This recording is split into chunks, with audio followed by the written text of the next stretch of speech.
C'était la pré-rentrée des profs aujourd'hui, retour sur les bancs de l'école pour préparer la rentrée des élèves lundi. Et puis rush à prévoir dans les supermarchés ce week-end pour l'achat des fournitures scolaires. Cette semaine, les allées étaient plutôt vides. Les 24 heures karting, c'est ce week-end. Martin Massé est l'un des plus jeunes pilotes. Il a 16 ans et il est sartois. Enfin, exposition à l'abbaye de l'Épau avec des photographies prises lors du tournage du film de Jacques Perrin, Océan. Aujourd'hui, la majorité des enseignants faisaient leur rentrée à l'école Blériot du Mans. C'était la dernière pour le directeur Joël Duvaux qui prend sa retraite en fin d'année. Je suis dans le bain et pour moi, je n'ai pas l'impression que c'est ma dernière année. Joël Duvaux a les deux casquettes. Sa préférence irait à l'enseignement, d'autant que la fonction de directeur empiète sur son travail. Mais prof ici depuis 1980, il est le pilier de l'école, presque du quartier, un quartier qu'il connaît par cœur. Les relations avec les familles se trouvent facilitées. Du fait que cela fait bon nombre d'années que je suis dans l'école.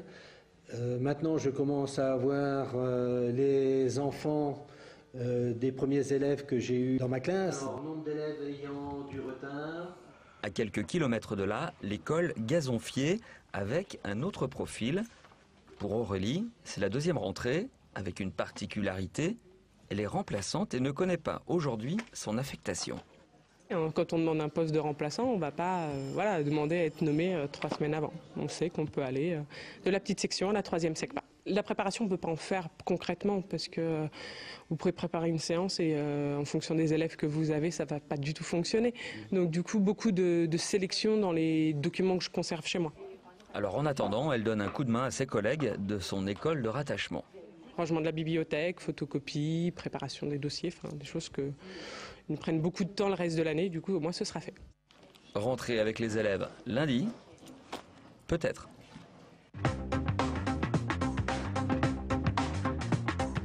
Dernière ligne droite avant la rentrée lundi et donc dernière possibilité de faire ses achats scolaires.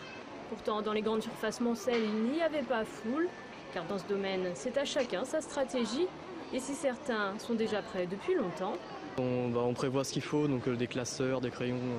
On sait déjà ce qu'il faut, de toute façon on est habitué.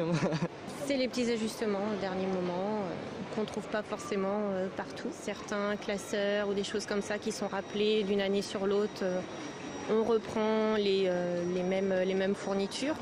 D'autres semblent un peu plus désemparés. C'est un petit peu compliqué pour moi parce qu'on n'a pas l'habitude de faire ça, donc on fait des couches normales pendant l'année, mais concernant le scolaire, c'est tout à fait un petit peu un autre monde, si vous voulez dire. Pas facile en effet de s'y retrouver dans la liste des fournitures. Alors c'est peut-être vrai, une raison pour être amené à acheter ses cahiers un peu plus tard. Ça prolonge les vacances.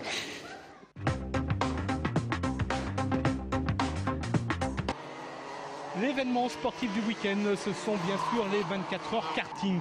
37 écuries de 4 pilotes prendront le départ ce samedi à 15h de cette 26e édition.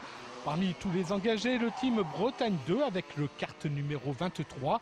Un équipage composé de pilotes monceaux, dont le plus jeune engagé cette année, Martin Massé. Âgé seulement de 16 ans, il participera à sa toute première édition des 24 heures karting. Mon père a toujours fait du sport automobile depuis son jeune âge. Il a mis moi et mon frère dans le bain tout petit et on est dedans.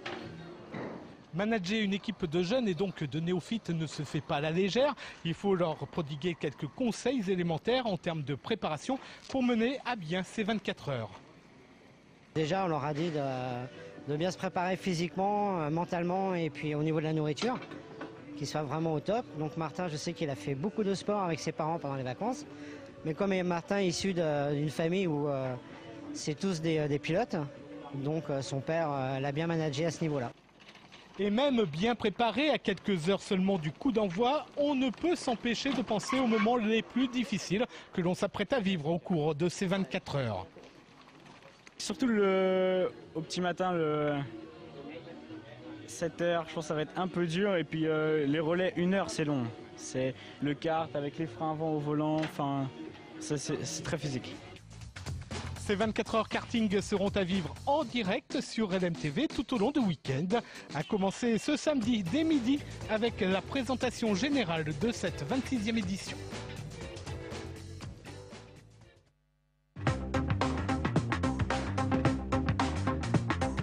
Une statue encadrée par des poissons à bosse, un calamar géant qui attrape sa proie.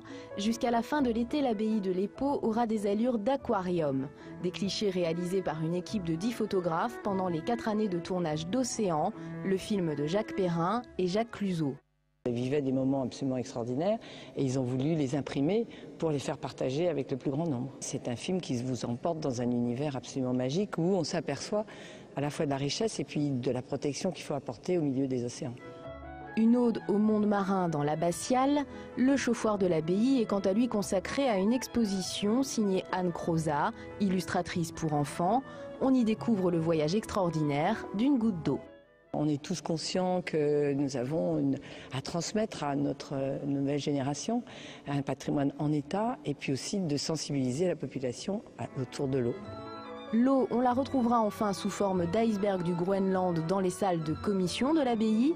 3 expositions pour un précieux liquide dans tous ses états à découvrir jusqu'au 18 septembre.